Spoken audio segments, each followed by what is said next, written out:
yaitu alwah itu adalah bebatuan tempat menuliskan Taurat.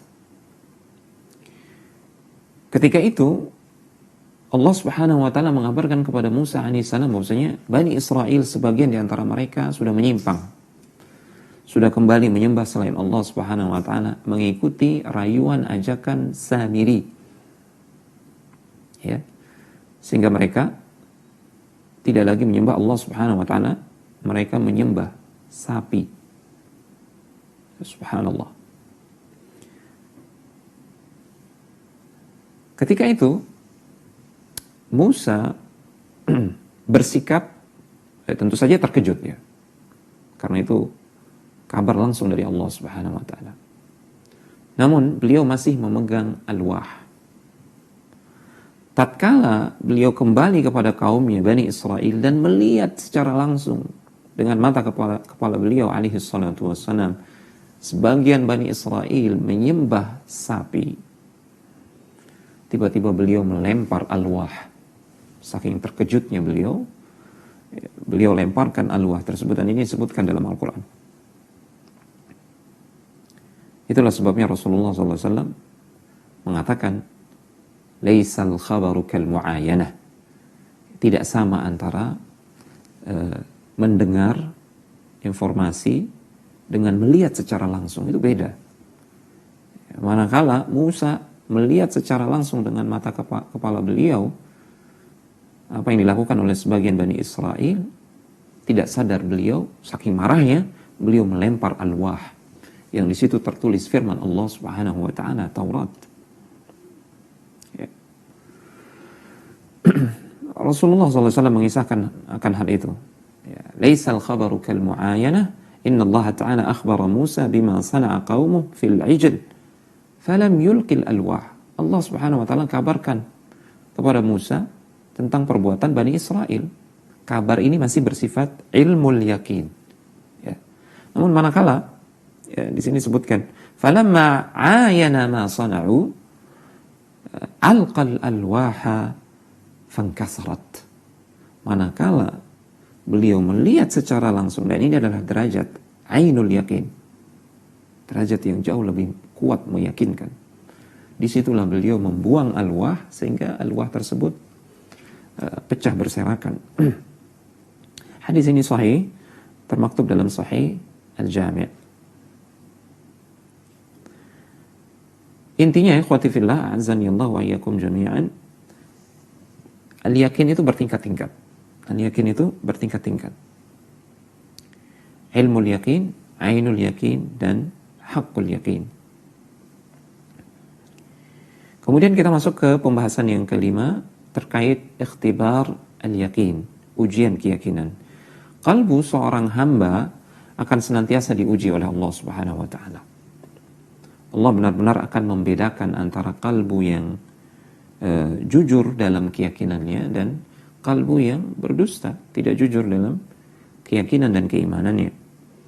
Di antara ujian keyakinan ya, yang dengannya Allah Subhanahu wa taala membedakan secara jelas siapa hamba-hambanya yang yakin dan siapa yang ragu. Di antaranya yang pertama, melalui dosa dan kemaksiatan. Ya. Kullu bani Adam khata' wa khairul khata'in at-tawwabun, kata Rasulullah SAW. Setiap bani Adam pasti pernah melakukan kesalahan, pasti pernah jatuh ke dalam kemaksiatan atau dosa. Namun sebaik-baik orang yang melakukan kesalahan adalah mereka yang segera bertaubat kepada Allah Subhanahu wa taala. Ditakdirkannya Bani Adam untuk pasti jatuh dalam kesalahan, ini bukan tanpa hikmah. Salah satu hikmahnya adalah sebagai bentuk ujian dari Allah Subhanahu wa taala. Siapakah di antara hamba-hambanya yang segera kembali bertaubat? Hamba-hamba yang segera kembali bertaubat tanpa ada keraguan sedikit pun, tanpa menunda-nunda, inilah hamba-hamba Allah Subhanahu wa taala yang yakin. Ada keyakinan dalam kalbunya. Sebaliknya, hamba-hamba Allah Subhanahu wa taala yang tidak mau bertobat, tidak mau segera bertobat, atau menunda-nunda taubatnya ketika melakukan dosa dan kemaksiatan. Inilah hamba yang tidak ada yakin dalam kalbunya atau cacat keyakinannya, ya. Atau derajat keyakinannya sangat kecil sekali. Ya. Orang-orang yang yakin, kalbunya akan melihat dampak-dampak negatif atau kesengsaraan yang akan dialami jika dia tidak segera bertobat. Seolah-olah azab Allah Subhanahu wa taala itu di depan mata. Itu dilihat oleh kalbu orang-orang yang yakin.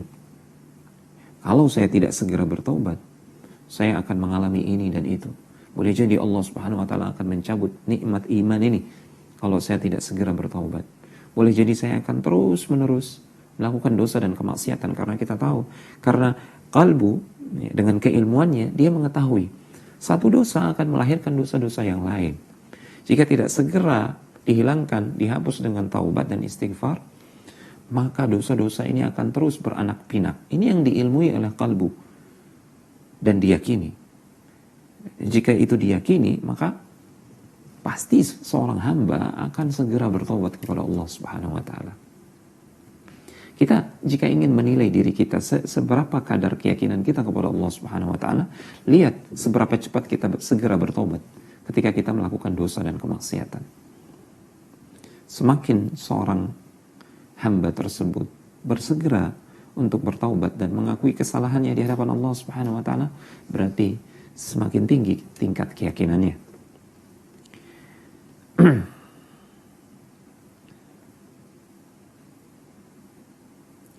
Khutifillah a'azani Allah wa iyyakum jami'an.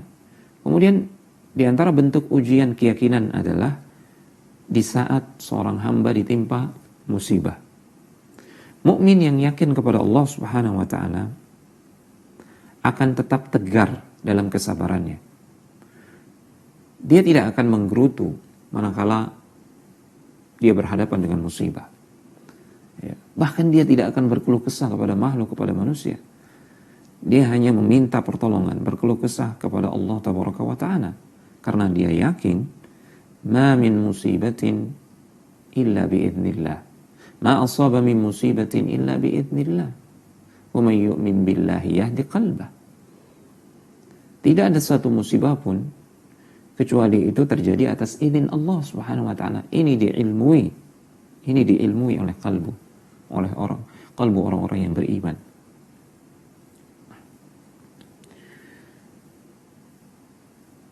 Siapa yang beriman kepada Allah Subhanahu wa taala, kata Ibnu Mas'ud radhiyallahu taala anhu ketika menafsirkan ayat ini, siapa yang beriman, ya, dia mengakui bahwasanya musibah itu terjadi karena dosa, dan musibah itu datang dari Allah Subhanahu wa taala karena hikmah yang agung, dan dia ridha untuk menerima musibah tersebut, menghadapinya dengan kesabaran. Mayyu'min billahi yahdi qalbah. Inilah hamba yang akan diberikan hidayah hatinya oleh Allah Subhanahu wa taala berupa keyakinan, al-yakin. Kesimpulannya dan intinya, ikhwati fillah, bahwasanya musibah adalah salah satu cara Allah Subhanahu wa taala untuk menguji keyakinan seorang hamba. Semakin dia mampu bersabar, tegar, dan ridha atas takdir Allah terkait musibah yang menimpanya, berarti semakin besar hidayah dan taufik Allah untuknya berupa keyakinan. Kemudian di antara bentuk ujian keyakinan adalah sikap seorang hamba manakala dia dalam keadaan butuh, fakir. Mukmin yang yakin kepada Allah Subhanahu wa taala, tetap dia tidak akan pernah meminta-minta kepada makhluk. Dia tidak akan pernah menghinakan diri di hadapan manusia. Dia memiliki izzah, kehormatan. Dia hanya menghinakan diri di hadapan Allah Subhanahu wa taala. Kenapa? Karena kalbunya mengilmui dengan yakin bahwasanya yang pasti itu yang ada di tangan Allah Subhanahu wa taala. Adapun yang ada di tangan makhluk, senyata apapun itu, ya, jika Allah menghendaki, dalam sekejap dia bisa lenyap. Apa yang ada di sisi Allah itu jauh lebih pasti bagi orang yang yakin daripada apa yang ada di sisi makhluk. Itulah sebabnya orang-orang yang yakin, manakala dia ditimpa oleh kefakiran, kebutuhan yang sangat, tetap dia tidak akan meminta-minta kepada makhluk. Dia akan berupaya, dia akan berusaha untuk mencari maisha yang halal dengan terhormat. Namun untuk meminta-minta tidak. Mereka akan hanya meminta-minta kepada Allah Subhanahu wa taala. Di antara bentuk ujian keyakinan adalah sikap seorang hamba di saat dia lapang dan kaya, di saat Allah Subhanahu wa taala melimpahkan anugerah kekayaan untuknya. Disitulah dia diuji. Seberapa besar keyakinannya. Mukmin yang yakin, manakala dia mendapatkan kelapangan dan rizki yang melimpah, dia akan melihat bahwasanya harta yang ada di hadapannya, ada di sisinya, bahkan tersimpan di dalam rumahnya tersebut, itu harta bukan miliknya. Itu harta titipan dari Allah Subhanahu wa taala, sewaktu-waktu bisa lenyap. Jika tidak dia gunakan segera di atas ketaatan kepada Allah Subhanahu wa taala, maka sama saja tidak ada tabungan buat dia yang akan bermanfaat menyelamatkannya di dunia maupun di akhirat kelak. Ya. Hamba yang yakin memandang harta justru sebagai ujian. Sebagai ujian. Sejauh mana dia bersyukur dengan harta tersebut. Hamba yang yakin dalam memandang harta itu adalah alat. Justru bukan yang memperalat dirinya. Dia memandang harta itu adalah hamba yang difungsikan oleh tuannya, yaitu hamba-hamba Allah yang yakin. Bukan sebaliknya. Seseorang menjadi hamba dari harta tersebut. Waliyahudzubillah. Semakin tinggi keyakinan seorang hamba, maka semakin dia bersyukur kepada Allah Subhanahu wa taala. Semakin dia menginfakkan harta tersebut di jalan Allah Tabaraka wa taala sebagai wujud syukurnya. Dan dia meyakini bahwasanya roda kehidupan ini terus berputar. Sewaktu-waktu kondisi fakir justru akan mendatangi jika Allah berkehendak. Kita masuk ke pembahasan yang ke-6. Akhwatifillah, a'azzani Allah wa iyyakum jami'an. Begitu mulia, begitu agung kedudukan al-yaqin, lantas bagaimana? Bagaimana cara kita mewujudkannya? Apa sebab-sebab yang bisa kita realisasikan agar kita bisa sampai ke derajat tersebut, derajat al-yaqin? Ketahuilah, disebutkan oleh para ulama bahwasanya jalan terbesar untuk meraih al-yaqin itu adalah dengan memintanya kepada Allah Subhanahu wa taala. Karena al-yaqin itu pada hakikatnya adalah hidayah dan taufik yang Allah tanamkan ke dalam kalbu hamba-hambanya. Dan itu mutlak hanya di tangan Allah Subhanahu wa taala. Tidak ada di tangan makhluk. Sekalipun dia malaikat atau seorang nabi, tidak. Hidayah taufik itu hanya ada di tangan Allah Subhanahu wa taala. Maka mintalah kepada Allah, hanya kepada Allah Tabaraka wa taala. Kita tahu sebelumnya pada sesi yang pertama ketika kita membahas al-yaqin, Rasulullah SAW pernah bersabda kepada Abu Bakar As-Siddiq, "Salullah al-yaqin wal mu'afat." Mintalah kepada Allah Subhanahu wa taala al-yaqin dan afiyah, keselamatan. Ibnu Qayyim menjelaskan al-yaqin itu untuk keselamatan hamba di akhirat, untuk kejayaan dan keberuntungan hamba di akhirat kelak. Sementara afiyah adalah keselamatan hamba untuk keselamatan hamba di dunia. Di sini Rasulullah SAW mengajarkan sahabatnya yang mulia untuk meminta kepada Allah Subhanahu wa taala an yakin. Rasulullah SAW tidak mengajarkan kepada Abu Bakar As-Siddiq, "Wahai Abu Bakar, mintalah kepadaku," pada Rasulullah, kepada Muhammad SAW, Nabi dan Rasul yang paling mulia, "Mintalah kepadaku al-yakin." Tidak. Nabi mengajarkan Abu Bakar Siddiq untuk memintanya kepada Allah Subhanahu wa taala. Ini jalan yang terbesar, yaitu dengan doa. Lalu apakah ada sebab-sebab lain? Tentu saja. Selain doa, kita perlu mengupayakan sebab-sebab yang bisa mengantarkan kita kepada derajat al-yakin. Para ulama menyebutkan beberapa di antaranya. Saya nukilkan dari kitab A'malul Qulub yang ditulis oleh Syekh Dr. Khalid bin Uthman As-Sabt, hafizahullah ta'ala. Di situ beliau menjelaskan panjang lebar tentang sebab-sebab yang bisa mengantarkan seorang hamba ke derajat al-yakin. Yang pertama adalah al-ilmu. Tentu saja ilmu. Ilmu, harus dengan ilmu. Karena ilmu adalah tangga pertama al-yakin. Kita ingat unsur pertama dari al-yakin adalah ilmu.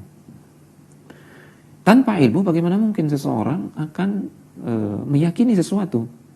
Mustahil seseorang mau meyakini sesuatu kalau dia tidak tahu tentang sesuatu tersebut. Maka mutlak harus butuh ilmu. Para salaf mengatakan, al-ilmu yasta'miluka wal yaqinu yahmiluka. Ilmu itu yang akan mengaktifkanmu, yang akan memfungsikanmu pada awal langkahmu, ilmu. Barulah kemudian al-yakin, ketika ilmu bertambah, semakin kuat dan kokoh, maka al-yakin akan tumbuh dan bertambah. Barulah kemudian al-yakin tersebut yahmiluka, dialah yang akan menggerakkanmu, dialah yang akan menuntun, membawamu untuk berbuat dan beramal. Ini yang disampaikan oleh Al-Hafidz Ibnu Al-Qayyim rahimahullahu ta'ala dalam kitabnya Miftah Daris Sa'adah. Sehingga semakin kokoh ilmu seseorang, tentu saja yang kita maksud di sini ilmu yang hak ya, ilmu yang benar, ilmu yang bermanfaat, bersumber dari Al-Quran, dari As-Sunnah, hadis-hadis Rasulullah SAW yang sahih, yang bersumber dari salafun as-salih, para sahabat. Ilmu agama, ilmu tentang syariat Allah Tabaraka wa Ta'ala. Semakin kuat ilmu tersebut, maka semakin kuat pula al-yakin pada diri seseorang. Nah, untuk itulah, ikhwati fillah, kita perlu untuk menghadiri majelis ilmu. Banyak-banyak menghadiri majelis ilmu yang membahas tentang Al-Quran serta tafsirannya, yang membahas tentang hadis-hadis Rasulullah SAW serta penjelasannya. Itu harus banyak kita hadiri. Itulah sebabnya kenapa kita harus banyak membaca Al-Quran, memahaminya, mentadaburinya. Kenapa kita harus banyak membaca hadis-hadis Rasulullah SAW dan penjelasan para ulama tentangnya? Karena itu adalah ilmu. Itulah yang akan mewariskan dan menumbuhkan al-yakin, keyakinan. Jadi tujuan kita menuntut ilmu adalah untuk mengokohkan keyakinan kita. Terutama ilmu tentang 3 hal. Ya, ilmu tentang 3 hal ini akan berdampak langsung kepada al-yakin. Yang pertama adalah ma'rifatullahi bi asma'ihi wa sifatihi jalla fi'ula. Yang pertama adalah ilmu tentang Allah, mengenal Allah Subhanahu wa taala melalui nama-nama dan sifat-sifatnya, melalui ayat-ayat Al-Qur'an ketika Allah mengabarkan tentang dirinya. Ya. Bahkan tujuan Allah menciptakan langit dan bumi ini, ikhwati fillah, agar kita mengenalnya. Allahul ladzi khalaqa sab'a samawatin wa minal ardi mithlahun yatanazzalu al-amru bainahunna lita'lamu anna Allah 'ala kulli syai'in qadir wa anna Allah qad ahata bi kulli syai'in 'ilma. Allah, dialah yang telah menciptakan langit dan bumi, menciptakan langit 7 lapis, demikian pula dengan bumi. Perintah Allah turun di antara keduanya, langit dan bumi, berlaku antara keduanya. Tujuannya Allah menciptakan langit dan bumi untuk apa? Lita'lamu, agar kalian mengenal siapa Allah Subhanahu wa taala yang maha mampu, maha kuasa untuk mewujudkan segala sesuatu.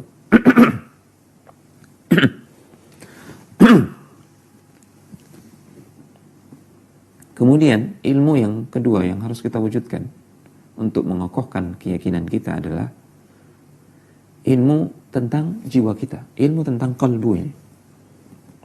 Ilmu tentang diri kita, hakikat diri kita. Betapa hinanya, betapa fakirnya kita di hadapan Allah Subhanahu wa taala. Betapa kita ini tidak ada apa-apanya. Allah ciptakan kita dari sesuatu yang tidak ada menjadi ada. Ketika di rahim ibu, kita tidak kuasa untuk melanjutkan kehidupan diri kita kalau bukan dengan bantuan Allah Subhanahu wa taala.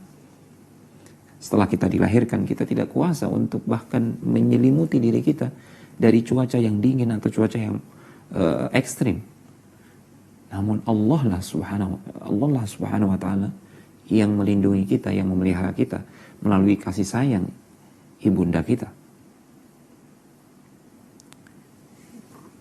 Kita ini tidak ada apa-apanya. Manakala kita mengenal hakikat diri kita ini, kita tercipta dari tanah. Ya. Adam alaihissalam, bapak kita, itu dari tanah. Kemudian kita Allah ciptakan secara bertahap dari mani, air yang hina, mimma immahin. Allah sifatkan dalam Al-Quran. Dari air yang hina. Kita hina. Sepanjang hidup kita pun, perut kita ini menampung kotoran. Setelah kita diwafatkan oleh Allah Subhanahu wa taala, tubuh kita ini jadi bangkai yang busuk. Kita ini hina, akan kembali ke tanah. Jika kita fahami hakikat diri kita ini, ya. Kemudian setelah kita mengenal Allah, betapa agungnya Allah, betapa sempurnanya Allah, betapa baiknya Allah kepada kita, itulah yang akan melahirkan keyakinan, kesabaran, tawakal. Yang itu semua lahir dari al-yakin.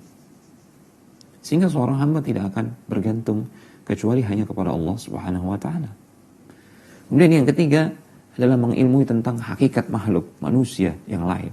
Mereka juga sama seperti kita, makhluk yang hina, makhluk yang kerdil di hadapan Allah Subhanahu wa taala, tidak ada apa-apanya. Sehingga seorang hamba yang meyakini hakikat ini, dia tidak akan menghinakan diri kepada makhluk, dia tidak akan meminta-minta kepada makhluk. Dia hanya menghadapkan wajahnya kepada Allah Subhanahu wa taala. Inilah hakikat keyakinan.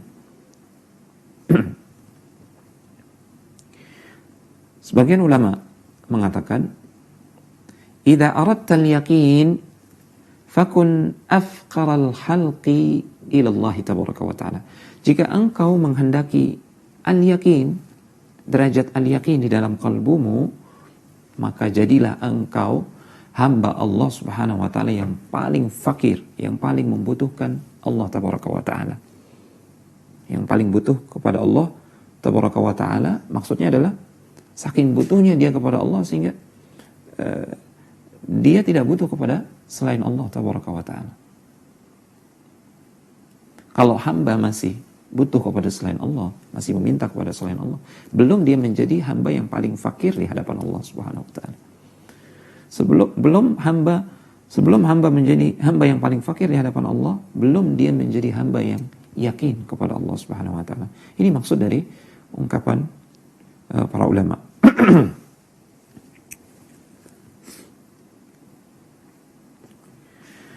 Kemudian sebab yang kedua agar kita bisa mencapai derajat al-yakin adalah dengan menghalau segenap bisikan atau was-was yang bisa mencegah al-yakin. Keyakinan kita tahu lawannya adalah asyak, keraguan. Dan keraguan itu senantiasa dibisikkan oleh syaitan ke dalam hati kita. Itulah sebabnya dalam surat An-Nas kita diperintahkan untuk berlindung kepada Allah Subhanahu wa taala. Min syarril waswasil khannas alladzi yuwaswisu fi sudurin nas. Berlindung dari keburukan al-khannas yang senantiasa, yaitu iblis, syaitan yang senantiasa membisikkan keraguan, was-was ke dalam hati manusia. Keraguan dan was-was ini adalah lawan dari al-yakin. Dan itu kalbu kita wajib untuk berjuang, berjihad untuk menghalau was-was tersebut. Ya. Bagaimana caranya? Kata Ibnul Qayyim rahimahullah ta'ala, melalui dua pintu atau dua senjata. Ya. yaitu dengan senjata ilmu ini yang akan membasmi was-was dan keraguan, atau melalui pintu jihad melawan syubhat. Ini pintu pertama ya, dan itu syubhat ini dilawan dengan ilmu. Dan kita perlu menghindari hal-hal yang bisa memunculkan was-was tersebut. Berarti kita harus menghindari syubhat, menjauhkan diri dari syubhat. Untuk itu, jangan membaca sembarangan buku. Jangan membaca buku-buku pemikiran yang jauh menyimpang dari petunjuk Allah dan Rasulnya. Ya. Jangan lebih mengutamakan buku-buku yang ditulis oleh orang-orang yang tidak beriman, orang-orang kafir. Sementara kita belum pernah menghatamkan Al-Quran, apalagi membaca dengan tadabbur, apalagi memahaminya. Ya. Apa yang ditulis oleh mereka, orang-orang kafir, orang-orang yang tidak beriman, dengan perspektif mereka, itu semuanya berisi syubhat. Jika itu kita konsumsi, ini akan sama saja berarti kita memasukkan racun atau syubhat ke dalam hati kita. Itulah yang akan semakin menguatkan was-was dan keraguan. Ya, sehingga tidak heran banyak orang yang mengkonsumsi syubhat, bacaan-bacaan dari buku-buku syubhat, dari ahlul bidah misalkan, atau dari tokoh-tokoh yang menyimpang, atau misalkan dari tokoh-tokoh liberal, plural, itu akan melahirkan keraguan dan was-was terhadap Al-Quran, terhadap hadis-hadis Rasulullah SAW. Sehingga tidak heran banyak di antara mereka yang berubah menjadi orang-orang munafik, atau bahkan terang-terangan mengumumkan kemurtadan mereka, waliya'udzubillah. Itu karena hatinya tidak berjihad melawan syubhat. Kemudian pintu yang kedua adalah pintu jihad melawan syahwat, hawa nafsu. Dan ini dibutuhkan kesabaran. Ini butuh kesabaran. Dengan dua hal ini, seseorang insya Allah bisa menghalau was-was godaan di dalam jiwanya. Sekali lagi, melalui pintu jihad melawan syubhat, dan itu dengan ilmu. Kemudian melalui pintu jihad melawan syahwat, dan itu dengan sabar. Ya. Demikian penjelasan Ibnu Qayyim rahimahullah ta'ala. Kemudian sebab yang ketiga, ikhwatifillah, yaitu dengan bertekad kuat mengamalkan apa yang diridhoi oleh Allah Subhanahu wa taala. Kita seringkali melakukan amal soleh karena motivasi mengharapkan pahala dari Allah Subhanahu wa taala. Bukan tidak baik, ini sesuatu yang baik. Itu bagian dari ibadah ar-raja, berharap kepada Allah Subhanahu wa taala. Terkadang kita juga menghindari sesuatu yang haram karena takut akan siksaan Allah Subhanahu wa taala. Ini baik. Ya. Masuk ke dalam cakupan definisi takwa. Namun, kita perlu menambah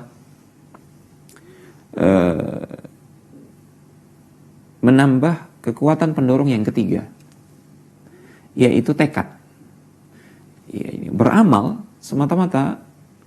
Ini kita berbicara amal ganjaran duniawi ya, amal yang berpotensi melahirkan ganjaran di dunia. Kita perlu bertekad untuk beramal, tidak hanya mengharapkan ganjaran di dunia, tapi semata-mata beramal karena Allah Subhanahu wa taala. Ini yang dimaksud tekad di sini. Artinya tidak lagi berpikir ya, beramal tanpa berpikir apa imbalan yang bakal diraih ya, selama hidup. Ya. Ini perlu kita tanamkan pada diri kita. Ya, beramal saja karena Allah Subhanahu wa taala. Adapun imbalannya di dunia itu nomor 2. Atau jangan dipikirkan dulu. Yang penting beramal dulu karena Allah Subhanahu wa taala. Ini tekad yang dimaksud. Ini perlu dilatih. Kemudian yang keempat adalah, sebab yang keempat yang bisa melahirkan keyakinan adalah memisahkan diri sejauh-jauhnya dengan hawa nafsu. Ibnu Qayyim rahimahullah ta'ala mengatakan, aslut taqwa mubayanatun nuha wa huwa mubayanatun nafs, fa'ala qadri mufaraqatihim an-nafsa wasalu ila al-yaqin. Pokok takwa itu adalah menjauhkan diri dari larangan, yaitu menjauhkan diri dari hawa nafsu, berusaha memisahkan diri dari hawa nafsu yang tercela. Semakin jauh seseorang terpisah dari hawa nafsunya yang tercela, maka semakin seseorang itu dekat kepada derajat al-yaqin. Ini diungkapkan oleh Al-Hafidz Ibnu Qayyim rahimahullah ta'ala dalam kitabnya Madarijus Salikin. Sebab yang kelima, ikhwati fillah, al-yaqin itu bisa kita raih dengan memikirkan, bertafakur terkait dalil-dalil yang bisa mengantarkan kepada al-yaqin. Ini tafakkur, memikirkan dalil-dalil atau argumentasi-argumentasi atau bukti-bukti yang bisa mengantarkan kita kepada al-yaqin. Ini kata kuncinya adalah tafakkur. Ini adalah salah satu amalan hati juga, tafakkur. Sederhananya seperti ini. Seseorang jika dia mendapatkan satu informasi, boleh jadi itu belum menumbuhkan keyakinan pada dirinya bahwasanya informasi itu tersebut benar. Namun jika ada orang yang kedua, orang ketiga, orang keempat, semakin banyak orang menginformasikan hal yang sama, maka itu akan menumbuhkan keyakinan yang tidak ada lagi keraguan akan kebenaran informasi tersebut. Apalagi orang-orang yang menyampaikannya adalah orang-orang yang terpercaya. Demikian pula dengan perkara-perkara gaib. Seperti misalkan hari kebangkitan, hari ketika Allah Subhanahu wa taala menghidupkan kembali segenap manusia ya, untuk diadili. Itu adalah perkara-perkara yang diragukan, bahkan tidak diimani oleh kaum musyrikin di zaman Rasulullah SAW. Maka Allah Subhanahu wa taala memberikan argumentasinya. Tujuannya adalah untuk menumbuhkan keyakinan bahwasanya hari kebangkitan itu adalah perkara yang pasti dan hak, nyata, real akan terjadi. Ya. Allah sebutkan misalkan di dalam Al-Quran, dalam surat Al-Hajj ayat yang kelima, Ya ayuhan nas, in kuntum fi raibin minal ba'thi, ya. Wahai manusia, jika kalian ragu terkait hari kebangkitan tersebut, terkait kemahakuasaan Allah ya, yang mampu menghidupkan yang mati, jika kalian ragu, Allah berfirman di situ, Allah perintahkan kita untuk bertafakkur, memikirkan hal-hal berikut ini. Fa inna khalaqnakum min turab. Kami telah menciptakan kalian, bapak kalian yaitu Adam alaihissalam, dari tanah. Thumma min nutfatin. Kemudian kami ciptakan secara bertahap, berangsur-angsur, mulai dari status mani, dari mani. Min nutfah. Thumma min alaqah. Kemudian kami jadikan kalian segumpal darah. Thumma min mudghah. Mukhallaqatin wa ghairi mukhallaqatin. Linubayyina lakum. Dan kami jadikan segumpal darah itu menjadi segumpal daging di rahim ibu kalian. Ya, boleh jadi nanti rahim segumpal daging itu akan berkembang terus menjadi janin yang sempurna, kemudian dilahirkan dengan selamat. Boleh jadi dia akan gugur sesuai dengan kehendak Allah Subhanahu wa taala. Linubayyina lakum. Tujuannya untuk menjelaskan kepada kalian, ya, bahwasanya kami mampu untuk menciptakan sesuatu dari ketiadaan menjadi ada, ya, dari benda mati, tanah, menjadi makhluk hidup, Adam alaihissalam, kemudian berkembang menjadi diri kita dari nutfah, dan menjadi janin, kemudian menjadi manusia yang sempurna, sampai ayat ini panjang, sampai ayat ini menyebutkan sampai nanti kalian dikembalikan ke usia pikun. Kalian akan mencapai usia yang panjang, usia pikun. Kalian kehilangan pengetahuan apa-apa yang sebelumnya kalian ketahui, menjadi pikun. Kemudian terakhir Allah mengatakan, wa taral arda hamidatan, dan kalian melihat bumi itu mati, gersang. Fa idza anzalna 'alaiha al-ma, manakala kami turunkan ke bumi yang mati gersang tersebut air hujan, ihtazzat wa rabat wa ambatat min kulli zawjin bahij. Ya, tiba-tiba bumi itu bergerak karena Allah mulai menumbuhkan tumbuhan di situ.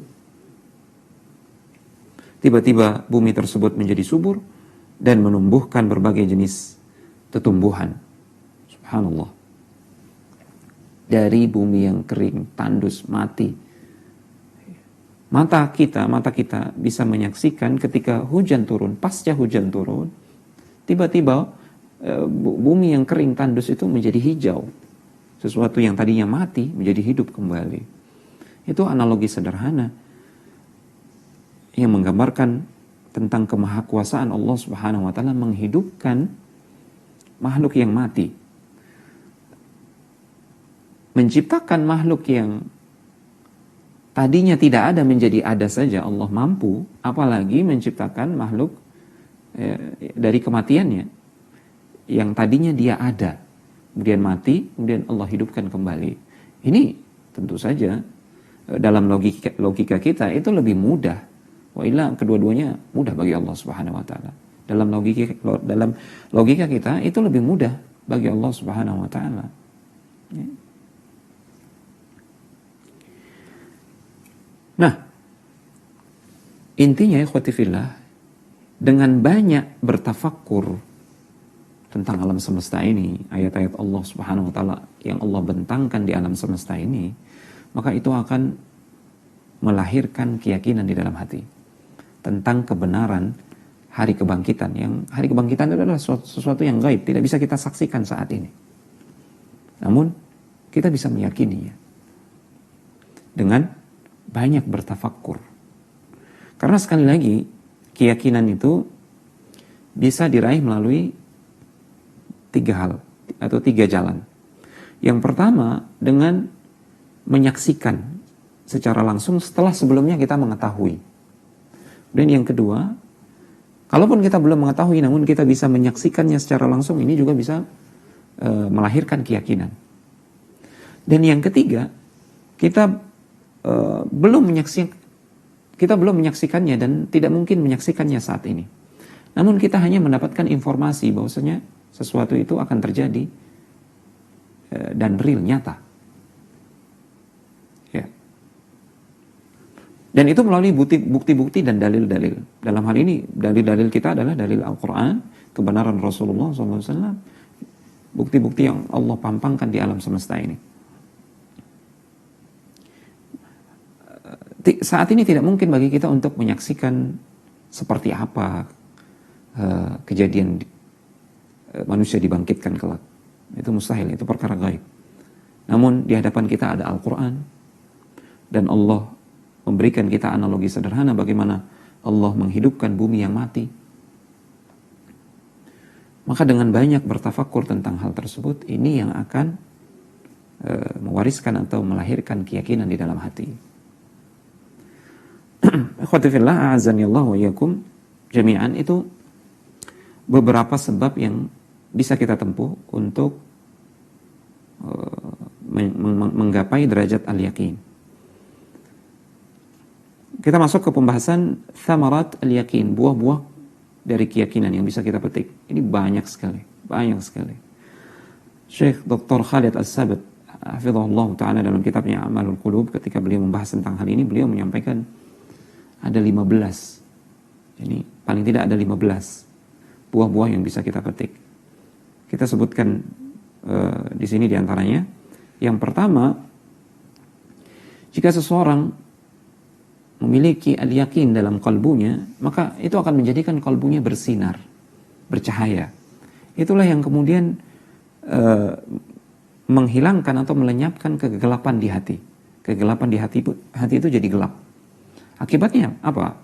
Hati semakin terang dalam memandang. Hati semakin mudah untuk membedakan mana yang hak dan mana yang batil. Ya. Ini ada sebuah kisah. Insya Allah nanti akan kita sampaikan kisah ini. Kisah Ahmad bin Nizar Al-Qayrawani. Ya. Kisah yang membuktikan bahwasanya al-yakin itu memberikan cahaya pada kalbu, dan cahaya tersebut itu akan menghilangkan kegelapan sehingga kalbu ini betul-betul mampu melihat mana yang hak dan yang batil. Ya. Kemudian buah yang kedua di sini disebutkan, al-yakin itu adalah sebab hidayah dan kejayaan dunia dan akhirat. Sudah pernah kita singgung sebelumnya. Ya, Allah Subhanahu wa taala berfirman dalam surat Al-Baqarah ayat yang keempat dan ayat yang kelima, walladzina yu'minuna bima unzila ilaika wama unzila min qablika wabil akhirati hum yuqinun ulaika ala hudan min rabbihim wa ulaika humul muflihun. Orang-orang yang beriman kepada apa yang diturunkan kepada engkau wahai Muhammad SAW, dan kepada apa yang diturunkan kepada nabi-nabi sebelum engkau, dan mereka yakin kepada hari akhirat, yakin kepada hari akhirat. Ulaika ala hudan min rabbihim wa ulaika humul muflihun. Mereka lah orang-orang yang dipastikan telah berada di atas petunjuk Allah Subhanahu wa taala, dan mereka lah orang-orang yang beruntung di dunia maupun di akhirat. Kemudian buah yang ketiga, al-yakin itu bisa mewariskan kezuhudan di dunia. Ada kisah yang menarik tentang hal ini, kisah tentang Salim bin Abdullah ibn Umar ibn al-Khattab radhiyallahu ta'ala anhu, cucu dari Umar ibn al-Khattab radhiyallahu ta'ala anhu. InsyaAllah akan kita kisahkan di akhir pembahasan. Buah yang keempat, mohon maaf kita sebutkan secara ringkas karena waktu yang terbatas. Buah yang keempat adalah dengan keyakinan seseorang bisa memetik manfaat dari tadabburnya terhadap Al-Quran, dari tadabbur Al-Quran yang dia lakukan. Ya. Seseorang akan bisa mengambil manfaat pelajaran dari ayat-ayat Allah Subhanahu wa taala, baik yang tertulis di dalam Al-Quran maupun yang terbentang di alam semesta. Disebutkan dalam Al-Quran, wa fil ardi ayatun lil muqinin wa fi anfusikum afala tubsirun. Dan di bumi ini ada tanda-tanda, ada ayat-ayat tanda kebesaran Allah Subhanahu wa taala. Bagi siapa? Bagi orang-orang yang yakin. Artinya hanya orang-orang yang yakin yang bisa mengambil pelajaran dari tanda-tanda kebesaran Allah Subhanahu wa taala di alam semesta. Buah yang kelima, al-yakin akan melahirkan kesabaran. Ya, kita tahu kesabaran itu lahir dari keyakinan. Mustahil seseorang itu bisa bersabar kecuali ada sesuatu yang diyakini, diharapkan. Sebagaimana ungkapan Syekhul Islam Ibn Taimiyah rahimahullahu ta'ala, beliau mengatakan, la yumkinul abdu an yasbira illam yakun lahu ma yatma'innu lahu wa yatana'amu bihi wa yaghtadi bihi wa huwa al-yaqin. Mustahil, kata Ibn Taimiyah, mustahil seorang hamba itu bisa bersabar kecuali jika ya ada sesuatu yang bisa menjadikan hatinya itu tenang, ada kenikmatan yang bisa dia rasakan, ya, ada perkara, ada sesuatu yang bisa menjadi nutrisi bagi dia, yaitu al-yakin, yaitu keyakinan. Sahabat-sahabat Rasulullah SAW sampai rela mengorbankan jiwa dan harta mereka di jalan Allah Subhanahu wa taala. Bahkan mereka korbankan nyawa mereka itu murah sekali, mereka korbankan nyawa mereka demi agama Allah. Ya. Demi Allah dan Rasulnya. Kenapa mereka bisa seperti itu? Karena ada keyakinan. Keyakinan akan janji Allah Subhanahu wa taala. keyakinan akan surga, keyakinan akan ridha Allah dan cintanya, itu jauh lebih manis, jauh lebih berharga daripada jiwa mereka. Sehingga mereka mampu bersabar di medan perang, bahkan mereka mampu bersabar dalam kelaparan, ya, dan musibah yang menimpa mereka, selama musibah itu di jalan Allah Subhanahu wa ta'ala. Kemudian buah yang keenam, al-yakin, menumbuhkan ridha atas takdir Allah Subhanahu wa ta'ala. Ridha ini juga salah satu amalan kalbu, ya. Sekali lagi, pernah kita singgung sebelumnya, amalan kalbu dengan amalan kalbu yang lain, satu amalan kalbu dengan amalan kalbu yang lain ini saling terkait, saling menguatkan. Ini salah satunya. Kata para ulama, ridha itu lahir, demikian pula dengan kesabaran, lahir dari al-yakin. Lahir dari al-yakin. Artinya semakin kuat yakin seseorang, maka semakin mampu dia untuk ridha dan bersabar.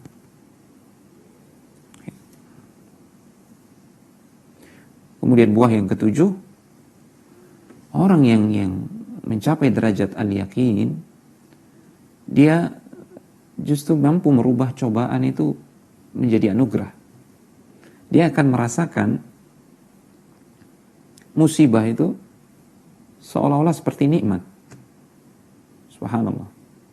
Wahab ibn al-Munabbih rahimahullah ta'ala, dia pernah mengatakan, la yakunu ar-rajulu faqihan kamil al-fiqhi hatta ya'udda al-bala'a ni'matan wa ya'udda ar-rakha'a bala'an aw musibatan. Wa dhalika anna sahib al-bala' yantadhiru ar-rakha' wa sahib ar-rakha' yantadhiru al-bala'. Belum seseorang itu disebut sebagai orang yang faqih, orang yang berilmu, berpemahaman. Belum dia disebut sebagai orang yang faqih secara sempurna, sampai ia menganggap bala, musibah itu sebagai nikmat. Atau sebaliknya, nikmat itu sebagai azab, atau bala, atau musibah. Kenapa demikian? Karena pada hakikatnya, seseorang yang ditimpa bala, pada hakikatnya dia sedang menunggu datangnya ar-rakha. Dia sedang menunggu datangnya nikmat dan suasana lapang. Dan orang-orang yang berada dalam rakha, kelapangan, ya, kekayaan, dan nikmat, pada hakikatnya dia sedang menunggu datangnya asyiddah, al-bala, datangnya musibah. Ya, orang-orang yang cerdas, orang-orang yang faqih ini kata beliau, Wahab ibn al-Munabbih, orang-orang yang faqih adalah orang yang bisa menjadikan suasana hatinya senantiasa selalu berada dalam kenikmatan, ya. Ketika dia ditimpa musibah, cobaan, dia merasa nikmat. Apalagi tentu saja ketika dia benar-benar diberikan nikmat dan anugerah, ya. Bahkan justru sebaliknya, orang-orang yang yakin, dia terus menerus mendapatkan nikmat, dia khawatir akan dirinya, ya. Karena bagi dia musibah dan cobaan itu adalah penghapus dosa. Kalau terus menerus mendapatkan nikmat, jangan-jangan itu adalah istidraj, uluran waktu dari Allah Subhanahu wa ta'ala dalam kenikmatan dan kemewahan yang bisa menjadikan seseorang lalai. Ini mereka khawatir, mereka susah, gundah gulana dalam hal itu. Jadi seseorang itu belum dikatakan faqih sampai dia menganggap musibah itu nikmat. Subhanallah. Ini tentu saja derajat yakin yang tinggi, ya. Kita masih jauh. Saya pribadi juga masih jauh. Dan kita memohon kepada Allah Subhanahu wa ta'ala, semoga Allah menyampaikan kita ke derajat tersebut sebelum Allah mewafatkan kita. Yang kedelapan, buah al-yakin adalah dia mampu mengokohkan tawakal seseorang kepada Allah Subhanahu wa ta'ala. Saya sebutkan secara ringkas, ya. Tawakal adalah amalan qalbu juga, dan itu lahir dari al-yakin. Semakin kuat yakin seseorang, maka semakin kuat pula tawakal. Tawakal seseorang kepada Allah Tabaraka wa Ta'ala. Buah yang kesembilan, dengan al-yakin itu mampu mendorong seseorang untuk melakukan hal-hal yang bahkan bagi sebagian orang itu mustahil. Sesuatu yang luar biasa, mustahil. Kisah-kisah misalkan para sahabat, sampai mereka menerjang musuh, sampai mereka mampu mengalahkan 10 orang di medan perang, di medan jihad, itu hal-hal yang luar biasa bagi kita. Bahkan mustahil. Namun itu terjadi. Apa yang menjadikan mereka mampu melakukan hal tersebut? Karena keyakinan yang ada dalam hati mereka. Kemudian buah yang ke-10, sudah kita singgung sebelumnya, al-yakin disebutkan dalam Al-Quran, itu bisa bersama kesabaran, bisa mengantarkan seseorang menuju derajat al-imamah fid din. Nah. وَجَعَلْنَا مِنْهُمْ أَئِمَّةً يَهْدُونَ بِأَمْرِنَا لَمَّا صَبَرُوا وَكَانُوا بِآيَاتِنَا يُوقِنُونَ.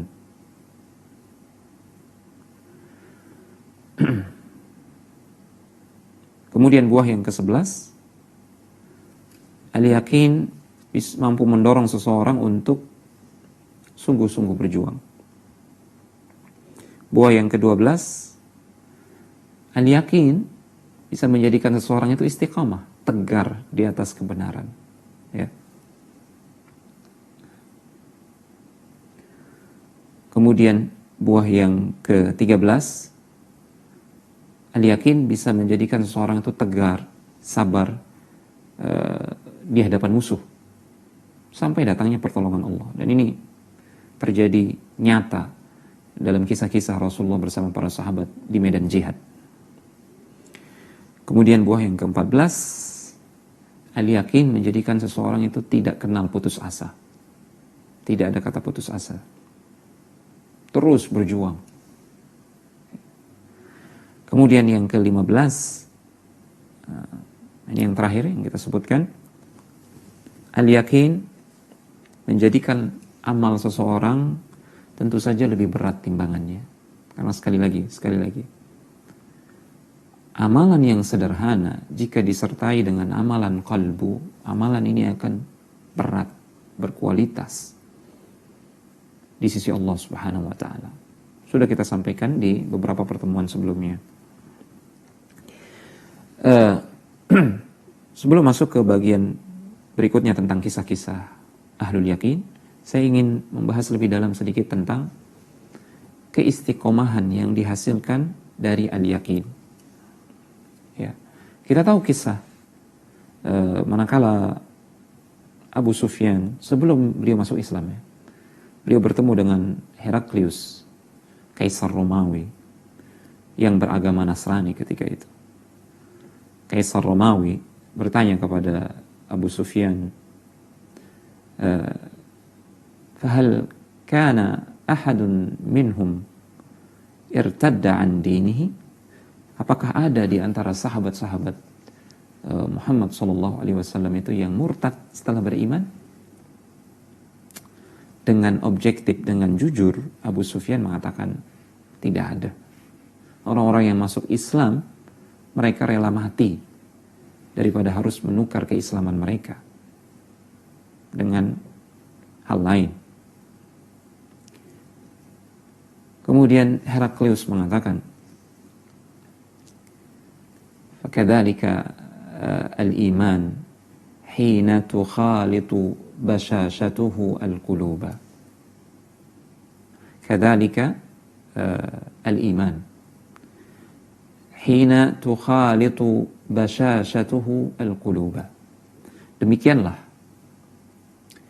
manakala keimanan tersebut atau keyakinan sudah memasuki ke dalam relung hati seseorang, maka dia tidak akan berpisah selamanya. Seseorang tidak akan rela untuk menukar agamanya dengan dunia. Itu karena keyakinan. Keyakinan yang lahir dari ilmu yang benar, yang datang dari Allah Subhanahu wa Ta'ala dan dari Rasulnya alaihi salatu wassalam. Pembahasan yang terakhir, beberapa kisah tentang ahlul yakin. Kisah yang pertama, kisah Ahmad bin Nizar al-Qayrawani.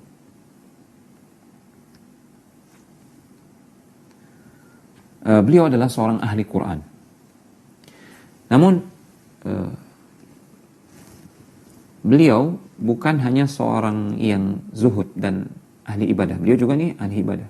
Beliau adalah seorang yang berilmu. Di sini kita akan melihat perbedaan orang yang berilmu dengan orang yang jahil dalam ibadah. Beliau orang yang berilmu, ahli Quran, zuhud dan ahli ibadah. Disebutkan bahwasanya setiap malam beliau menghatamkan Al-Quran dalam sholatnya. Nah, disebutkan dalam sebuah kisah, dan kisah ini disampaikan oleh Imam Adz-Dzahabi dalam kitabnya Siyar A'lamin Nubala. Suatu malam, setelah melakukan sholat malam, Ahmad bin Nizar dikejutkan dengan sebuah cahaya yang keluar dari balik tembok. Tiba-tiba dari cahaya tersebut keluar suara yang mengatakan, "Tamalla min wajhi fa ana rabbuk."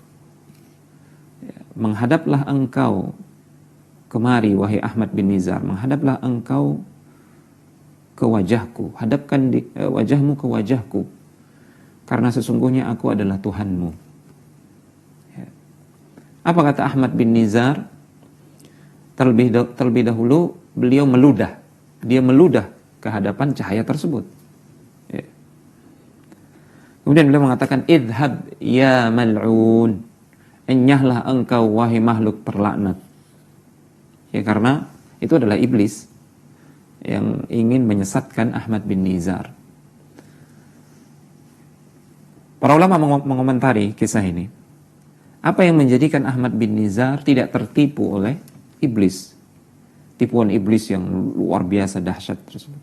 Andai kata kita mengalami fitnah yang seperti itu, mungkin kita sudah menyimpang, tersesat. Apa yang menjadikan beliau bisa selamat, bisa membedakan? Ini adalah iblis, bukan Allah, bukan malaikat Allah Subhanahu wa taala. Al-yaqin, ilmu yang ada pada kalbu beliau. Ilmu bahwasanya mustahil Allah Subhanahu wa taala akan memunculkan nabi, seorang nabi setelah wafatnya Rasulullah sallallahu alaihi wasallam. Ini diilmui oleh Ahmad bin Nizar dan dia meyakini hal tersebut. Itulah yang menjadikan dia mampu untuk membedakan mana tipuan iblis dan mana kebenaran yang sejati. Disebutkan bahwasanya setelah Ahmad bin Nizar meludahi cahaya tersebut atau ke arah cahaya tersebut, kemudian dia mengatakan, "Idhab ya mal'un," nyala engkau wahai makhluk terlaknat. Seketika itu pula cahaya itu padam, hilang, sirna, pergi. Ini kita kembali kepada samarah yang pertama tadi, bahwasanya dengan al-yakin hati kita ini akan bisa membedakan antara yang hak dan batil. Karena al-yakin itu memberikan cahaya, cahaya itu akan melenyapkan kegelapan di hati, hati bisa melihat dengan terang. Kisah yang kedua, kisah Salim bin Abdullah bin Umar bin Al-Khattab, cucu dari Umar bin Al-Khattab radhiyallahu ta'ala anhu, seorang alim, seorang yang berilmu dan ahli ibadah. Kisah ini kisah antara beliau dengan Hisham bin Abdul Malik, raja di zamannya. Suatu hari Hisham bin Abdul Malik masuk ke dalam Ka'bah. Beliau mendapati Salim ada di situ.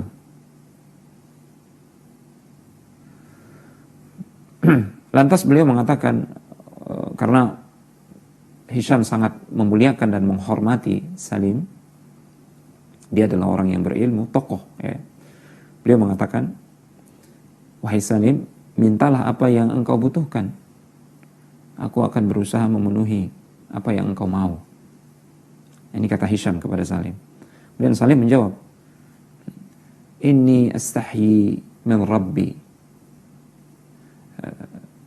ana la as'alu fi baitillahi ghairallah. Ma sa'altu syai'an fi baitillahi ghairallah. Saya malu kepada Allah Subhanahu wa taala. Saya tidak pernah meminta apapun juga di rumah Allah kepada selain Allah Subhanahu wa taala. Akhirnya setelah mereka keluar dari Ka'bah, dari rumah Allah Subhanahu wa taala, Hisham kembali berkata, sekarang engkau sudah berada di luar, kita sudah berada di luar rumah Allah Subhanahu wa taala. Sekarang mintalah apa yang engkau butuhkan wahai Salim, saya akan upayakan untuk wujudkan. Salim balik bertanya, awamin hawaijid dunya am hawaijil akhirah? Apakah dari kebutuhan-kebutuhan duniawi atau kebutuhan ukhrawi yang saya harus minta kepada engkau wahai Hisham? Hisham mengatakan tentu saja min hawaijid dunya, dari perkara-perkara duniawi, karena tidak ada yang mampu untuk mewujudkan kebutuhan-kebutuhan di akhirat kecuali hanya Allah Subhanahu wa taala. Salim kemudian mengatakan, wallahi ma sa'altu dunya man yamlikuha fa kaifa as'alu dunya man la yamlikuha. Demi Allah, dan ini jawaban lahir dari yakin, demi Allah, kata Salim, saya tidak pernah meminta urusan dunia kepada pemilik dunia ini, yaitu Allah Subhanahu wa taala. Maka bagaimana mungkin saya akan meminta dunia kepada orang yang tidak memilikinya? Subhanallah. Allahu Akbar. Ini jawaban yang lahir dari keyakinan, hati yang bergantung hanya kepada Allah Subhanahu wa taala. Hati yang yakin dengan seyakin-yakinnya bahwasanya apa yang di sisi Allah Subhanahu wa taala itu lebih nyata daripada apa yang ada di tangan makhluk. Kisah yang terakhir, kisah Haywah bin Shuraih At-Tujibi rahimahullahu taala, dan kisah ini disebutkan dalam Tadhkiratul Huffaz.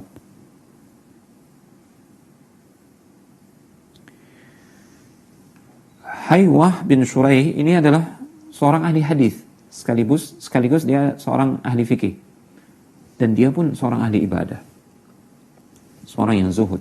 Suatu ketika beliau mendapatkan jatah pemberian dari Baitul Mal sejumlah 60 dinar. Dinar itu emas, mata uang emas.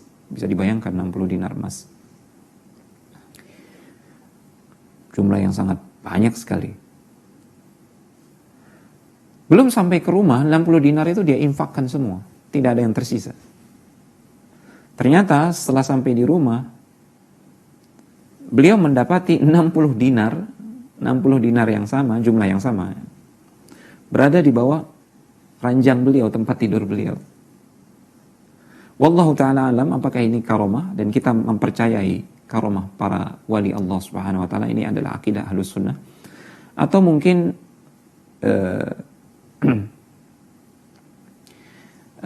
Baitul Mal memberikan tambahan, kemudian istri beliau meletakkannya di bawah ranjang. Wallahu alam. Kemungkinan besar itu adalah karamah. Hal tersebut, kejadian ajaib tersebut diketahui oleh sepupu beliau, putra paman beliau.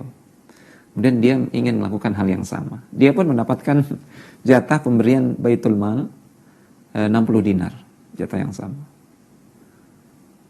Dia tahu bahwasanya Haywah bin Shuraih dia berinfak 60 dinar, kemudian 60 dinar dia dapati di bawah ranjangnya gitu. Dia ingin melakukan hal yang sama. Tujuannya adalah mendapatkan 60 dinar di bawah ranjang. Akhirnya dia infakkan 60 dinar miliknya itu.